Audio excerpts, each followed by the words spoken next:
মূলত 2001 সালের নির্বাচনে আমরা যারা স্বাধীনতার পক্ষে ছিলাম, আওয়ামী লীগের মনা যারা ছিলাম, যারা আওয়ামী লীগকে ভালোবাসতাম, আওয়ামী লীগকে ভালোবাসার কারণে জামাত জোট সরকার বাংলাদেশে আমরা 71 সালের পরে যারা জন্মগ্রহণ করেছি, যারা স্বাধীনতা যুদ্ধ দেখিনি, পাক হানাদার বাহিনীর অত্যাচার দেখিনি, নির্মমতার শিকার দেখিনি, আমরা দেখেছি 2001 সালের পরে মানুষকে কিভাবে নির্যাতন করা হয়, কিভাবে নির্মম অত্যাচার করা হয়, কিভাবে মানুষের ধন সম্পদ লুটপাট করে নেওয়া হয়। ঘটনা মনে করেন নাম লিখবে, যেদিন ওরা পাশ করছে, আগের দিন আসছে, আইসা সবার সাথে আনন্দ ফুর্তি করে গেছে, রং টং দেওয়া গেছে। যেদিন রং দেওয়া গেছে এরপর দিন আইয়া মনে করেন সবাই দৌড়ান দিছে। মনে করেন ওরা যে বাজে আইছে এটা বলার কথা না।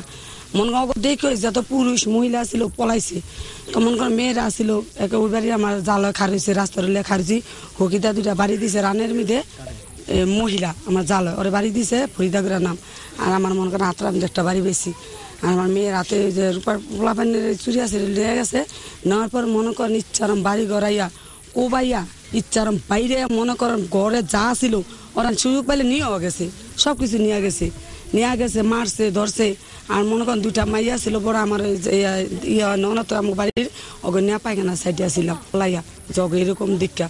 এই অঞ্চলের সেই সময়ের গডফাদারদের নিয়ন্ত্রিত যে বাহিনী ছিল সিপাত মাকসুদ বাহিনী, সেই সিপাত মাকসুদ বাহিনীরা আমাকে 9 অক্টোবর রাত্র 7:15 আমার উপর অতর্কিত হামলা চালায়। হামলা চালানোর এক পর্যায়ে যখন আমি 2 হাত দিয়ে তাদের আক্রমণগুলো ফিরাচ্ছিলাম, ওই সময় আমার হাত দুটো ভেঙে যায়। হাত দুটো যখন অবশ হয়ে যায়, আমি আর ফিরাতে পারছিলাম না। ওই সময় আমার চোখের হাড় ভেঙে দেওয়ার পর যখন দেখি আমার চোখ এবং কান দিয়ে রক্ত পড়তেছে, তখন আমার একটি ভাই ছিল, তাকে চিৎকার করে ডাক দেওয়ার পর সে লাঠি সোটা নিয়ে যখন নিচে আসে, তখন তারা দৌড়ে পালিয়ে যায়। আমার স্বামী আইতেলে আমার স্বামীর ইচ্ছা আর মনে করেন ওরা মারধর করছে, কাকুলে হ্যাঁ হুকি দিয়া বাইরেছে। এটা কিছু রাখে না, হাসপাতাল নিয়ে ভর্তিও রাখছিলাম, 5 দিন হাসপাতাল ছিল। এমন করে ওরা মারধর করছে মনে করেন। আর এমন বড় বড় এই যে ছিল রান্ধনা কি কর, যারে পাইছে রে ভিক্ষা মারছে, যারে পারছে রে ভিক্ষা মারছে। তারা মনে করেন ডরে পলাই রয়েছে, পারে নাই। রাত্রেও মনে করেন আইসা মনে করেন দেখছে বাড়িতে আছে কিনা, মনে করেন রাত্রেও চাকাইছি, ইচ্ছারম তো চাকাইছি, কোনো মহিলা মনে করেন ডরে বাড়িতে ছিল না। হাসপাতালে নেওয়ার পর দায়িত্বপ্রাপ্ত যে আরম থাকে সে বলে যে তার হাত দুটা ভেঙে গেছে, এই চোখ বাম চোখটা হয়তো আর দেখতে পারবে না, হ্যাঁ তাকে অচেরে ঢাকা মেডিকেলে ট্রান্সফার করা হোক। ওখান থেকে আমাকে ঢাকা মেডিকেলে ট্রান্সফার করা হয়। এই হাসপাতাল ভর্তিরত অবস্থায় আমাকে এখানে বিএনপির একজন ক্যাডার সংগ্রাম লিপু, তারা হাসপাতালে যায়। সংগ্রাম বলে দেন ওরা বাইক করে দেন, ওর হাত দুইটা কাটতে আলাই দিব, ওর হাত দুইটা না কাটলে হ্যাঁ এই এলাকায় আওয়ামী লীগের উৎপাত করা দেবো না। এই গদুয়ার বাইরে ঘুরে ভাঙছে আমাকে নাইনাত করে মনে করেন ছোট ছোট পলাই নাতি আয় হয় না গে মনে করেন লইয়া পায়খানাত পলাইছে, এসে গো পানি ডুবদা পলাই রয়েছে, গো জঙ্গল হাইন্দা রয়েছে। অনেক ডর ভয় পাইছে, অনেক ভাবে এই নাতি তখন তাত কাটাইলো না ছোট নাতি। আমরা কিছু করি নাই গে, আমরা কিছু করি না গে, ডর আমরা একদিনে এখানে রয়েছি। আর এই যে ফলা নাইনাত করে গিয়া পুঁতে গোবর নাইনাত করে গিয়া ব্যাগ পানি মিটে পলাই রয়েছে। চোখটা মাঝে মধ্যে বাম চোখটা লাল হয়ে যায়, হ্যাঁ ডাক্তার বলছে এটা থাকবে।